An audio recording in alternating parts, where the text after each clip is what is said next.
Et bonjour, Bonjour. est-ce que vous nous entendez bien et vous nous voyez bien? Pour les personnes qui sont déjà connectées, est-ce que vous pouvez nous le faire savoir peut-être dans le chat ou par des emojis? Parfait, on vous entend bien et vous voit bien. Eh bien, c'est parfait. Écoutez, merci à toutes et à tous d'être présents pour ce webinaire. On voit que tout le monde n'est pas encore connecté, mais on imagine que tout le monde va finir d'arriver progressivement. Nicolas, je vous propose d'introduire peut-être, déjà de te Ça marche, présenter. tout à fait. Donc, je me présente, Nicolas. Je suis avec Tristan pour ce webinaire. Bon, on est là depuis Axonode depuis un moment, depuis le début. Et effectivement, on avait des évolutions, des nouveautés, et on s'était dit que c'était l'occasion de faire un point sur finalement la façon la plus optimale, les plus optimales, d'encaisser ce que vos clients vous doivent, puisque vous avez une entreprise, c'est un petit peu le cœur du sujet finalement. Donc c'était pour être sûr, pour présenter les différentes options qui sont dans Axonote et être sûr que tout le monde soit le plus efficace possible. Et échanger un petit peu aussi à la fin de ce que vous pensez, ce que vous aimeriez, etc., etc. Si vous avez des questions aussi pendant la présentation, parce que là, du coup, le but, c'est vraiment de parler des paiements, donc comment encaisser ses clients.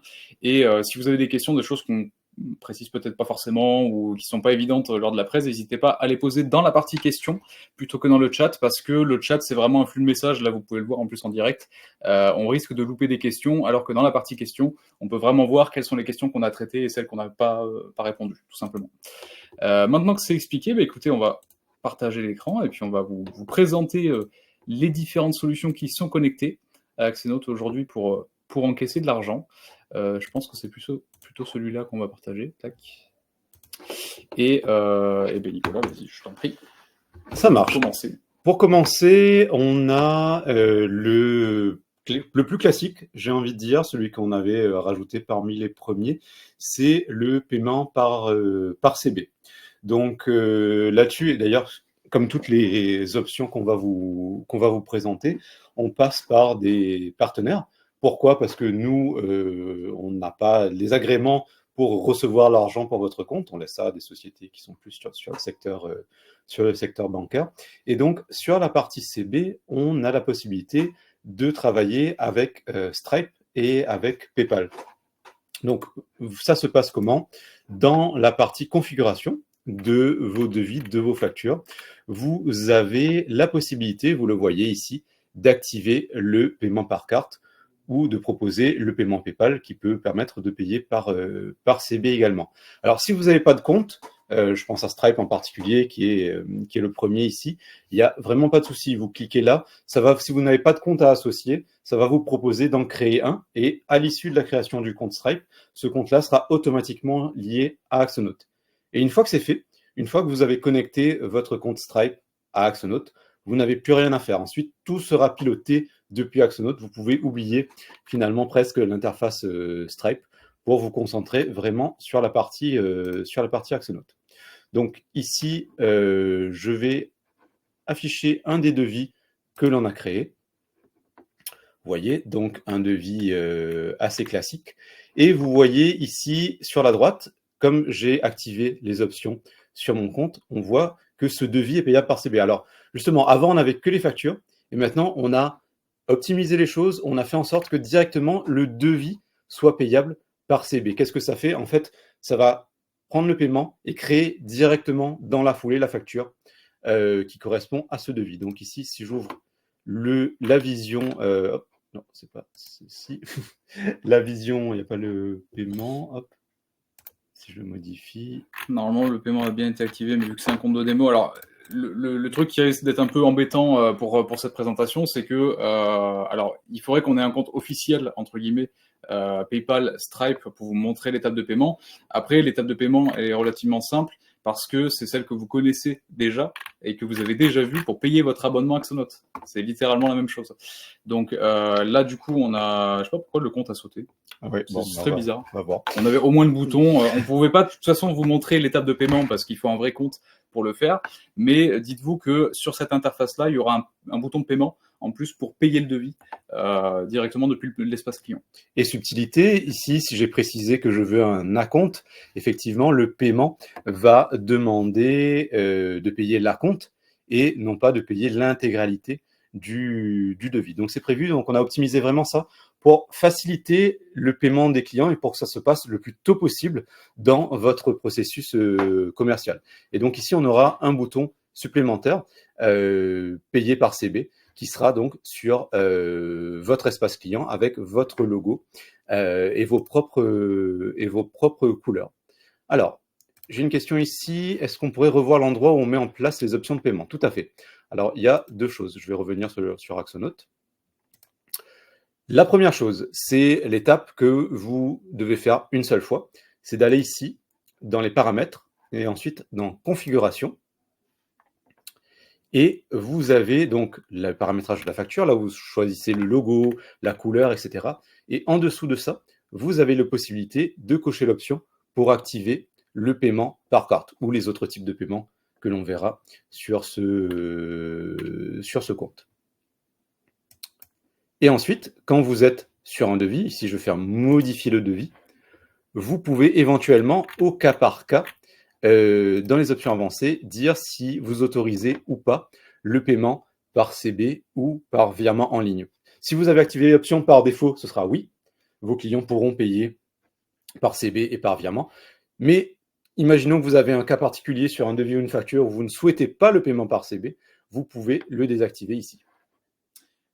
Un autre truc qu'on peut faire, c'est créer un modèle aussi de facture, un template de facture. Si on a deux typologies de produits ou de services qu'on vend, on peut très bien faire un modèle de facture dans lequel on ne va pas activer les paiements en ligne, et un autre où, par exemple, je sais pas, on vendrait de l'abonnement ou un truc un peu récurrent.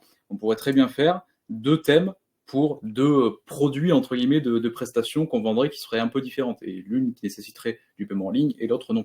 Donc voilà, ça c'est une autre possibilité qu'on peut faire pour pas forcément proposer le paiement en ligne pour tous les clients.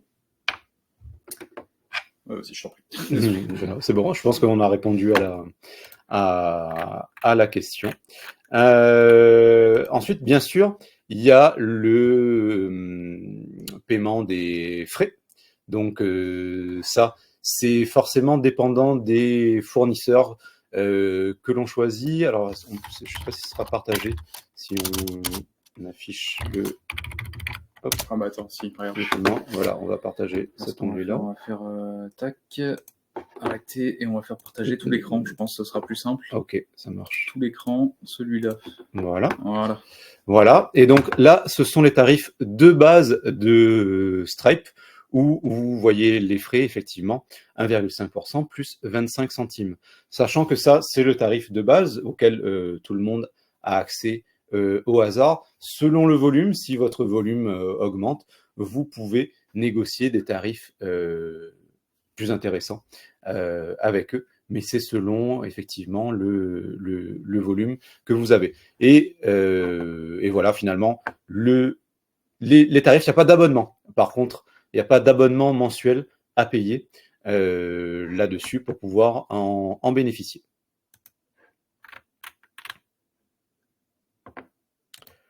Alors, est-ce qu'il est possible d'ajouter des moyens de paiement supplémentaires? Aujourd'hui, il faut nous contacter pour ça. Vous n'avez pas la possibilité d'ajouter, vous, directement des moyens autres que ceux que l'on propose. Puisque ça nécessite de notre côté une intégration technique. On fonctionne au nombre de demandes, tout simplement. C'est-à-dire qu'aujourd'hui, au début, on avait rajouté Stripe, c'est la solution qu'on utilisait nous. On a rajouté PayPal suite à de nombreuses demandes de nos clients. Et donc, s'il y a assez de monde qui nous font une demande pour un autre opérateur, on étudiera bien sûr la question. Après, c'est vrai qu'il y a peut-être un truc à préciser. C'est que choisir le partenaire le moins cher, c'est pas forcément toujours une bonne idée, parce que si tu choisis un partenaire qui est peut-être jeune et pas forcément très stable pour de la réception de paiement, ça peut être quelque chose de touchy. Oui, après ça dépend, mais ça dépend vraiment des acteurs. il faut choisir. Il faut des acteurs un peu connus. Là, on a la question, par exemple, d'ajouter Revolut Business. Alors, Revolut Business, pour le coup, voilà, par exemple, c'est la première fois, je crois, qu'on m'en parle sur la partie encaissement CB. Donc, ça va dépendre du nombre de requêtes que l'on a à ce niveau-là, tout simplement. On le note là, mais il faudra qu'il y ait plusieurs demandes, effectivement, pour intégrer ça. Mais c'est vrai que on l'avait rajouté, enfin, c'est disponible au niveau rapprochement bancaire, mais pas au niveau paiement, c'est vrai.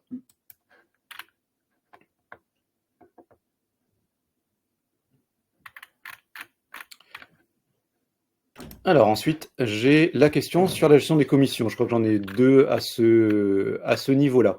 Alors ça dépend comment vous travaillez. Je peux vous donner l'exemple de notre façon de faire. Pour nous, sur le rapprochement, en fait, on ignore la ligne. Je reviens un peu en arrière pour ceux qui n'utilisent pas, pour présenter le problème. C'est que si vous avez un paiement de 100 €, Stripe, par exemple, va vous virer sur votre compte bancaire 98 €, puisque Stripe retient ses frais. Alors, il y a deux aspects, en fait. Il y a l'aspect facture, il y a l'aspect comptable. Sur l'aspect facture, l'avantage de passer directement par l'intégration Axonote, c'est que dès que le client a payé la facture est notée comme payée sur Axonote. Donc, il n'y aura pas de relance, elle est bien notée comme payée. Donc ça, c'est effectivement traité. Ensuite, il y a le niveau comptable où vous recevez la ligne bancaire de 98 € ou une ligne bancaire pour plusieurs paiements puisque Stripe les groupe dans un seul virement. Ce que l'on fait, nous, c'est que l'on ignore cette ligne bancaire, on la déclare comme étant traitée et on ajoute à la fin du mois la facture de Stripe des différentes commissions. Donc en fait, la différence entre ce que l'on a touché au niveau des factures et ce que Stripe nous a facturé, ce sera effectivement la ligne bancaire, mais d'aller rattacher ça à chaque paiement de facture, c'est assez pénible. Donc ce qu'on fait nous, c'est qu'on simplement on ignore cette ligne et on met une facture globale mensuelle de Stripe. On a un article d'ailleurs qui détaille cette façon de fonctionner. Sinon, vous avez la possibilité de créer un mouvement de commission pour chacune des factures, mais selon votre volume, ça peut ne pas être praticable.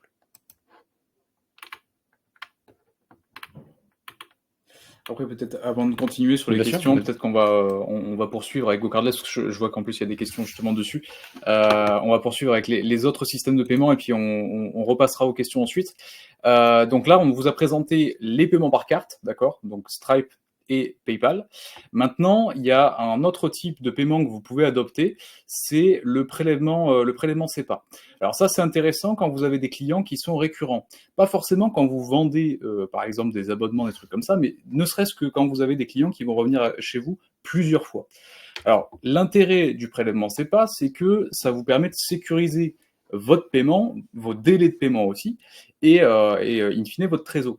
Parce que quand vous avez un mandat de prélèvement qui est signé, vous allez pouvoir débiter grosso modo n'importe quelle facture dessus. Donc ça vous sécurise, ça évite, vous savez, un peu le temps de latence qu'il peut y avoir quand vous devez vous faire régler par virement ou par chèque ou que sais-je. Là, c'est vraiment l'ordre de virement, il passe quand vous voulez et vous êtes quasiment garanti d'avoir le paiement, sauf si bien sûr ça a été rejeté. Donc pour ça, nous on s'est connecté, on s'est intégré avec une solution qui s'appelle GoCardless. Que personnellement j'aime beaucoup, j'en parle à chaque fois que je présente l'outil, parce que pour tout ce qui est paiement récurrent, c'est hyper pratique. Alors la solution GoCardless, comme Stripe et PayPal, il vous suffit de créer un compte chez eux. Vous pouvez le connecter depuis ce même écran, depuis la configuration des devis et factures, et une fois que c'est connecté, ça va vous permettre de faire passer vos prochaines factures en prélèvement. Alors concrètement, comment ça se passe? Une fois que le compte est connecté, vous pouvez générer par exemple une nouvelle facture pour un client.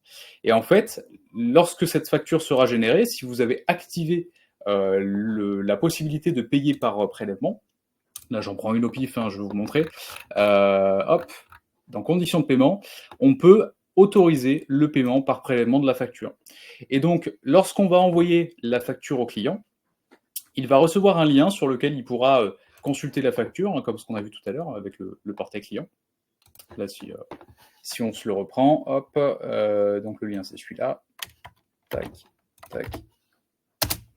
Donc le client, il va atterrir sur votre portail client qui, je le répète, sera bien sûr brandé à votre image, il y aura votre logo, vos couleurs, votre nom. Votre client saura que c'est vous. Et donc, en plus du bouton pour payer par CB, il y aura également un bouton pour payer par prélèvement. Lors de la première facture, ce bouton, il va renvoyer votre client sur un mandat à signer électroniquement. Donc c'est un truc tout bête, hein, il y a juste des champs à remplir. Et donc une fois que le mandat a été signé électroniquement, eh bien vous pouvez faire passer toutes les factures sur ce mandat de prélèvement-là. C'est le gros avantage aussi par rapport à la banque, il me semble, parce que je crois, enfin, c'est surtout chez les experts comptables, je sais qu'il y en avait qui se plaignaient justement de devoir faire re-signer des mandats à chaque fois qu'ils changeaient les prestations. Là, GoCardless, ça permet de faire passer n'importe quelle facture sur le même mandat de prélèvement. Ok.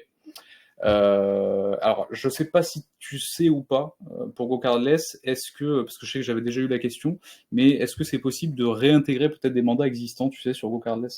S'ils sont déjà sur GoCardless, oui, vous pouvez effectivement charger vos mandats. Si vous avez déjà un numéro de ICS pour le prélèvement, vous avez cette possibilité de l'importer. Ouais, nous on va les réimporter, ça oui, mais c'était plus. Enfin, GoCardless, vous pouvez les charger sur GoCardless. Oui, c'est ça, voilà, c'était ma question. C'est si j'ai des mandats de prélèvement sur ma banque, est-ce que je peux les transférer chez GoCardless? Vous pouvez les transférer chez GoCardless. Ça, j'étais pas sûr. Merci pour la précision. On a la question aussi pour la commission et les abonnements. Donc ça marche comme Stripe, pas tout à fait, pas d'abonnement obligatoire et et des frais bien sûr sur les commissions. Je sais pas si tu vas afficher la page prix. Et est-ce que vous ouais, et après juste on a une question que je trouve intéressante sur les voilà. Donc là, vous avez le choix sur GoCardless des différentes formules où vous avez la possibilité d'avoir de choisir votre formule et d'avoir éventuellement des plafonds, des choses différentes. Mais la formule de base, c'est celle que nos clients utilisent le plus. Et donc, effectivement, comme le disait Tristan, sur la première facture, le client va recevoir le lien, il va pouvoir signer le mandat. Et l'intérêt, c'est que chaque facture suivante pour ce même client va être prélevée automatiquement. Donc, il y a cette question que l'on a ici. Est-ce qu'on peut utiliser GoCardless pour des paiements partiels et comment paramétrer? Donc, si il y a une commande pour 10 000 € et que vous voulez faire 10 fois en prélèvement automatique, vous pouvez créer une commande d'une valeur de 10 000 € et ensuite paramétrer dans la commande, on va vous montrer ça, 10 factures de 1 000 €. Et si le client a signé le mandat, Axonote va générer automatiquement la facture, va automatiquement la prélever et le client va recevoir. Donc, une fois que vous avez fait ça, vous n'avez plus rien à faire, le client n'a plus rien à faire, Axonote va émettre la facture, va faire le prélèvement. Et donc, votre client va recevoir la facture et vous allez recevoir le virement. Ouais, c'est pour ça que j'adore cette solution, parce qu'en fait, elle vous permet vraiment d'automatiser tout le processus de facturation.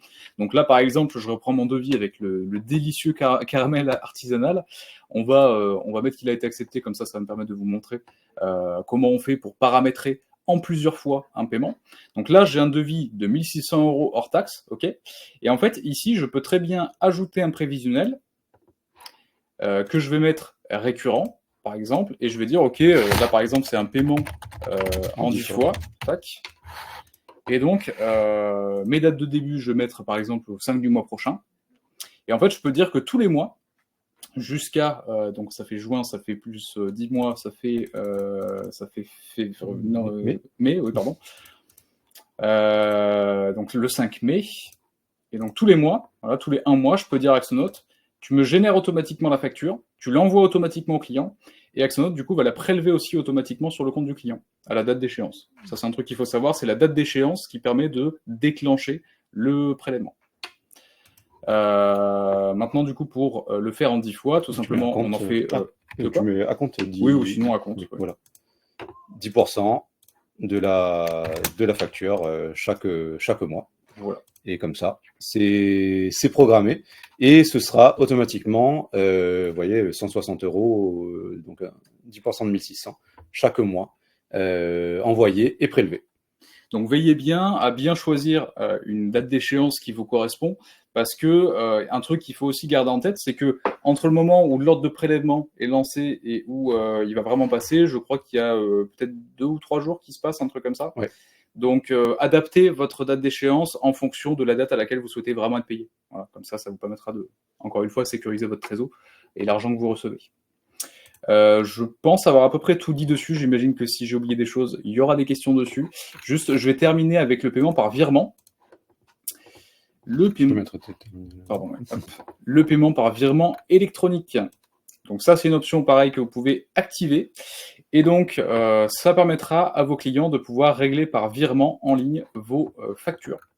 Alors là, je vais vous en générer une pour montrer comment ça se passe. Donc là, on a bien le paiement par virement. Tac.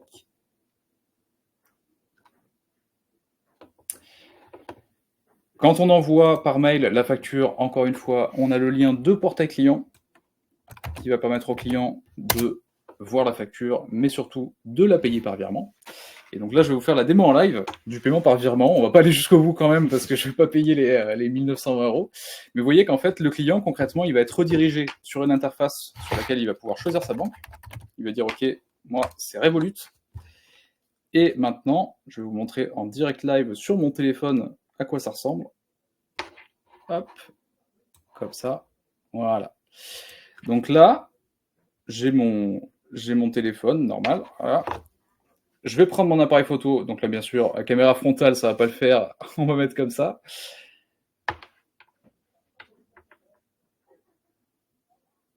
Donc là, j'ouvre l'application de ma banque. Et ça va me faire apparaître un petit message pré-rempli automatiquement avec le montant, mon fournisseur avec son IBAN, etc. Et en fait, j'ai plus qu'à autoriser pour lancer le virement. Donc c'est ultra simple. Vous voyez vraiment, c'est hyper ergonomique. Bien sûr, je vais annuler. C'était juste pour la petite démo, mais vous voyez que c'est dans le principe, c'est vraiment très très simple. Et donc ça évite aux clients de le faire un peu plus tard, voilà, et de l'oublier éventuellement. Là, voilà, c'est beaucoup plus simple. Des choses à préciser peut-être sur le virement? Le virement, voilà, normalement, vous avez la confirmation rapidement, pas de façon instantanée, parce que là, on voit que c'est en train d'exécution. Dans 1 minute ou 2, on verra que le virement a échoué. Annulé, ouais. Et il est normalement non annulable, c'est-à-dire qu'une fois que l'ordre est passé, il est verrouillé côté banque, puisque vous avez effectué un paiement en ligne. Donc, vous êtes sûr d'avoir le paiement par la suite. Hors problème d'exécution, bon, après, de provision, etc., ça peut toujours arriver, même si normalement c'est vérifié avant la confirmation. Voilà, bah, je pense qu'on a à peu près tout dit sur les différents modes de paiement. Hop, on va juste revenir sur l'interface Axo et puis répondre aux questions qui avaient été posées. Donc, on va reprendre depuis le départ. Donc il y avait une question de Frédéric, qu'est-ce qu'on peut optimiser la gestion des avoirs pour qu'ils soient clients ou fournisseurs, ça permettrait une meilleure fluidité. Alors ça, pour toutes les remontées de ce type-là, n'hésitez pas à nous les faire du coup sous forme de ticket, tout simplement en contactant le support. Comme le disait Nicolas, on prend toutes les demandes en compte, ça ne veut pas dire qu'on fait tout, parce qu'on est obligé de prioriser, bien sûr, on ne pourra pas tout faire, hein. Mais par contre, c'est vrai que plus il y a de demandes sur tel ou tel sujet, plus forcément on met les bouchées doubles dessus. Et surtout, n'hésitez pas à nous donner quelques exemples précis. C'est ce qui nous aide vraiment à avancer. Si vous nous dites, par exemple, sur cette facture de votre compte, vous avez un peu galéré parce que ça, c'est beaucoup plus visuel que juste effectivement de dire, effectivement, améliorer la gestion des avoirs, ça peut partir dans plein de sens différents. Donc vraiment, n'hésitez pas à nous envoyer un petit message avec un exemple détaillé. Comme ça, on peut le regarder et vraiment comprendre où ça a posé problème et essayer d'optimiser les choses, puisque c'est vraiment le but d'Axonote, de vous faire gagner du temps. Alors cette question-là, c'est bien parce qu'on y a répondu tout à l'heure. On vous a montré justement comment programmer les paiements plusieurs fois. Par exemple, en splittant 10 fois le paiement. Donc je pense que ça a pas mal répondu à la question. Alors là encore, c'est pareil.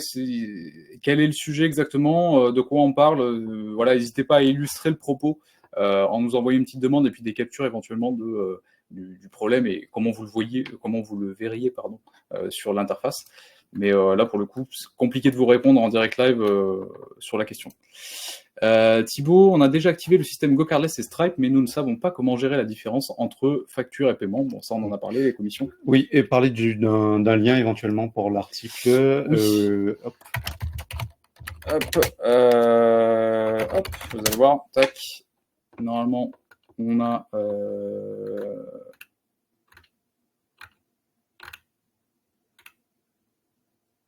un mauvais référencement sur cet article-là. Bon, ok. Tac. Ou j'ai peut-être pas cherché le bon nom. On a peut-être mis un autre titre, c'est possible.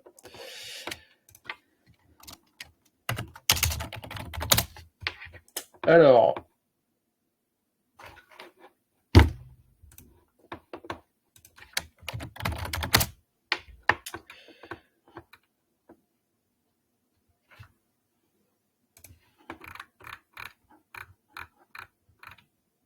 Bah, c'est fou ça.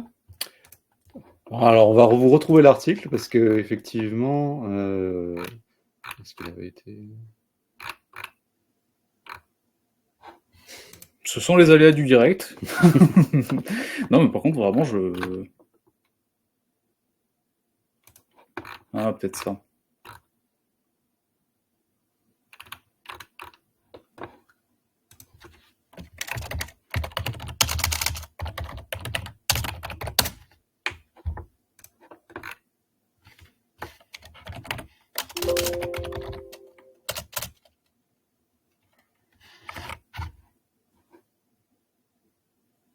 Ouais, alors déjà, il y a une précision sur l'article qu'on fait sur le rapprochement bancaire.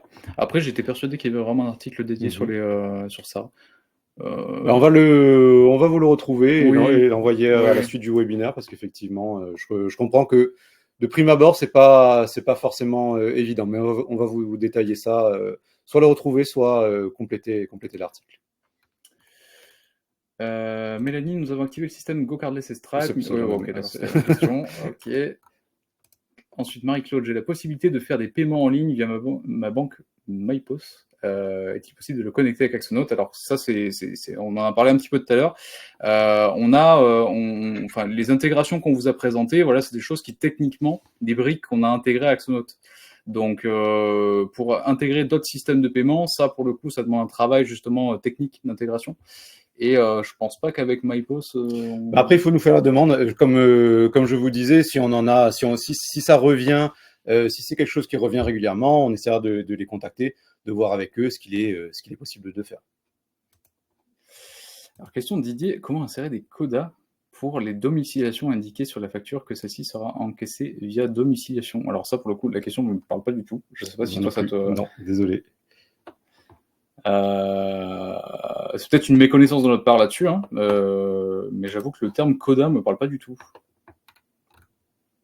À voir, si vous avez des précisions, Didier, on est preneur dessus. En attendant, on va répondre à d'autres questions. Pouvez-vous développer pour... Ça, normalement, tu l'as présenté. Ok, ça c'est bon. De rapprocher avec la compta, ça c'est bon à parler. Merci de nous donner le lien de l'histoire des commissions. Ok, donc ça on vous l'enverra. Denis, quelle est la commission payée à notre niveau quand on propose le paiement en ligne par virement via Axonote? Alors ça c'est bien précisé sur la fonctionnalité ici. Vous voyez, c'est 1 € par virement effectif. C'est comme les signatures électroniques, c'est-à-dire que si le client ne paye pas, enfin vous envoyez la facture, il y a le bouton de virement, mais que la personne ne paye pas vraiment, voilà, vous ne serez pas débité de ce montant-là. Et je précise, bien sûr, les éventuels frais facturés par votre banque à vous-même, qu'on ne voit pas nous et sur lesquels on n'a pas de contrôle, mais bien sûr, certaines banques peuvent vous facturer ces frais-là, mais ça, nous, on n'a pas le moyen de le voir. Donc ça, c'était... On a répondu un petit peu. Le paiement par virement. Oui, effectivement, aujourd'hui, c'est uniquement les banques françaises pour le paiement en ligne. Il n'y en a pas quelques-unes quand même qui sont étrangères, genre Belgique, il y en a etc. peut-être une ou deux, mais de façon générale, je voulais, voilà, de façon générale, entre guillemets, si ce n'est pas une banque française, c'est normal qu'elle ne figure pas aujourd'hui. Ça, c'est bon, on y a répondu, et du coup, précision de Didier, les quotas permettent en Belgique de scinder un paiement global à chaque client. D'accord. Ah oui, je vois. Aujourd'hui, je pense qu'on n'a pas cette fonctionnalité de le préciser sur les paiements. Là, bah, c'est comme pour toute demande de fonctionnalité, hein, vous pouvez nous envoyer un petit message et qu'on regarde ce que l'on peut faire, s'il y a moyen de rajouter ça en spécifique pour les clients, pour nos clients en Belgique. Il y a un truc dont on n'a pas parlé sur les factures de facto. Ah oui, c'est vrai. Oui, oui. Bonne remarque, Nicolas. Merci. De facto. Parce que c'est un peu particulier. Pour le coup, on parlait effectivement des moyens de paiement connectés. Mais on a aussi une nouvelle fonction, une particularité qu'on a rajoutée, c'est l'avance de trésorerie. Alors, l'avance de trésorerie, qu'est-ce que c'est? C'est un moyen d'encaisser les sous, ce que vos clients vous doivent, avant même que le client paye. Donc, ça peut être pas mal, surtout si vous avez des frais à avancer pour réaliser la prestation, des achats, etc. Donc, en fait, c'est une sorte de crédit express que vous avez qui vous permet de toucher l'argent aujourd'hui. Et comme ça, quand votre client vous paye dans 1 mois, 2 mois, 3 mois, vous pouvez à ce moment-là rembourser le montant de la facture. Donc vous voyez, vous avez, quand vous faites une facture, les différentes possibilités, payable par CB, prélèvement, PayPal, etc., la récurrence. Et vous avez au-dessus de ça l'avance de trésorerie. Et si vous cliquez dessus, on va vous présenter, là encore une fois, on travaille avec un partenaire, et on vous présente la possibilité d'emprunter le montant de vos factures. Vous voyez, hein, je suppose que là, il y aura la même question que pour les autres moyens de paiement.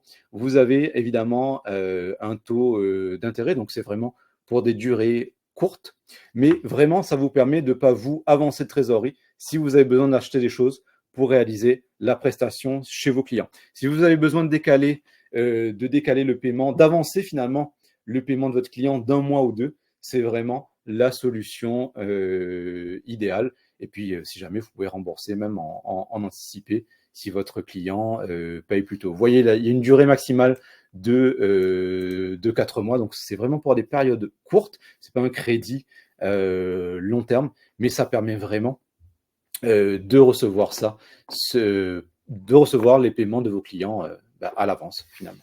Ouais, moi, ça peut faire une grosse différence quand même, surtout si tu as une grosse facture, tu vois, qui est bloquée chez un client. Tout à fait, tout à fait, tout à fait. Par contre, évidemment, il faut être sûr que le client va payer. Hein. N'utilisez pas ça pour des clients où où qui sont pas, voilà, où le paiement est incertain, parce que voilà, encore une fois, c'est un crédit express. Il va falloir le rembourser. Mais si vous êtes confiant, si vous savez que votre client va payer, mais c'est juste que peut-être qu'il va prendre 1 mois ou 2, c'est vraiment une solution très très pratique. Là-dessus. On a notamment un client qui nous disait que c'est vraiment idéal et formidable pour tout ce qui est marché public. Parce que, bon, là, il n'y a pas de problème de solvabilité, mais par contre, c'est très long.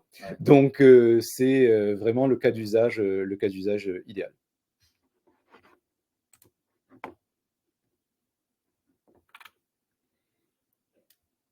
Sur une facture d'acompte avec un paiement enregistré, la facture n'apparaît pas comme acquittée. Une toute petite ligne en bas, notée payer. Le client a cru que je lui réclamais la compte qui lui venait de payer. Alors, il faudrait nous envoyer un petit message avec le lien précis de cette facture que l'on puisse regarder parce qu'effectivement, normalement, la facture doit être acquittée. Donc, si vous nous mettez, si vous pouvez nous envoyer ici via le point d'interrogation le lien de votre facture, comme ça, on peut regarder directement et voir pourquoi est-ce que celle-là n'a pas été notée comme étant acquittée. Oui, parce que dès que le montant du paiement équivaut à celui de la facture, normalement, vous avez le PDF de la facture en tout cas qui est marqué acquitté avec le petit tampon. Tout à fait, ouais. Je vois qu'on arrive à la fin de cette petite presse et à la fin des questions. Est-ce qu'avant qu'on se quitte, il y a d'autres sujets, d'autres choses que vous voulez nous faire remonter, des choses qu'on n'aurait pas précisées, mal expliquées ou autres? Didier, indication du prélèvement de la facture via domiciliation, impossible de mettre l'info sur la facture. Non, effectivement, aujourd'hui, on n'a pas cette fonction en particulier. Comme on disait, n'hésitez pas à nous envoyer une petite demande avec justement comme l'idéal, c'est un exemple et éventuellement si vous avez un exemple d'un autre logiciel qui le fait, comme ça on peut regarder et voir ce qu'il est possible de mettre en place tout simplement. Comment faire des prélèvements sans utiliser GoCardless? Alors c'est vrai que du coup je l'ai peu présenté ça. Alors, on n'aime pas trop. On a mis du temps à le faire. Pourquoi? Parce que avec GoCardless, l'idéal c'est que vous n'avez absolument rien à faire. Une fois que GoCardless est connecté, vous faites une facture, vous faites la facture et c'est fini. La facture sera prélevée, le client va recevoir. Vous n'avez absolument rien à faire et notre mission chez Axonote, c'est de vous faire gagner du temps. Maintenant, sur la partie prélèvement, on a eu beaucoup de demandes dans ce sens. Alors, on l'a quand même fini par le rajouter. Mais c'est vrai qu'on perd ce côté automatisation. En fait, c'est ça qui est sympa avec des solutions de paiement en ligne, c'est que à la fois pour votre client, c'est plus simple, et à la fois pour vous aussi en termes de gestion, c'est plus simple. Donc là, le côté prélèvement, ça vous oblige d'aller à la banque, etc., pour poser le fichier, en tout cas d'envoyer le fichier de prélèvement à votre banquier. Enfin, c'est des manipulations, on va dire, qui peuvent être chronophages, juste entre guillemets, pour encaisser du paiement, quoi. Donc c'est pour ça qu'on a volontairement pas parlé de cette feature-là, mais c'est possible, c'est possible. On peut exporter du coup un XML. C'est ça. Vous pouvez paramétrer dans l'écran que Tristan vous a montré, ici sur la partie prélèvement. Vous pouvez renseigner votre identifiant créancier, etc., etc. Et Axonote peut vous générer à la demande un fichier CEPA de prélèvement que vous envoyez à votre banque, que votre banque va vous demander de confirmer. Enfin bon, ça après c'est selon. Mais c'est possible. Vous pouvez le faire via cette partie-là. C'est au même endroit. Finalement, c'est toujours sur la partie prélèvement. Ok. Écoutez, je pense qu'on a à peu près tout dit. Alors si, il y avait une question sur les replays, mais je crois qu'Elena a répondu. Dans tous les cas, les replays, vous les retrouvez donc par mail déjà. Je pense que si vous recliquez sur la session, vous savez, le petit message de confirmation que vous avez reçu pour rejoindre le webinaire, si vous recliquez dessus, vous accédez au replay de la session. Et dans tous les cas, vous pouvez retrouver tous les replays des tutos du mois sur notre chaîne YouTube. On a une playlist qui est dédiée du coup à tous ces tutos-là. Donc n'hésitez pas. Dans tous les cas, on vous remercie d'avoir participé à ce webinaire. On espère que ça vous aura appris des choses et puis ouvert aussi les chakras sur les paiements en ligne pour vous projeter un petit peu dans ce milieu-là.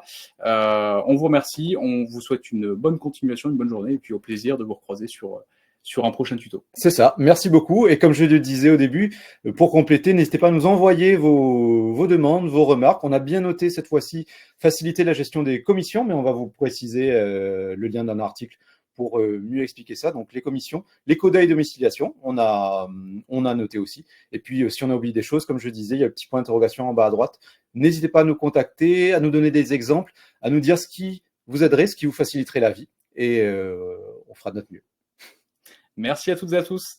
À bientôt. Merci beaucoup. Au revoir.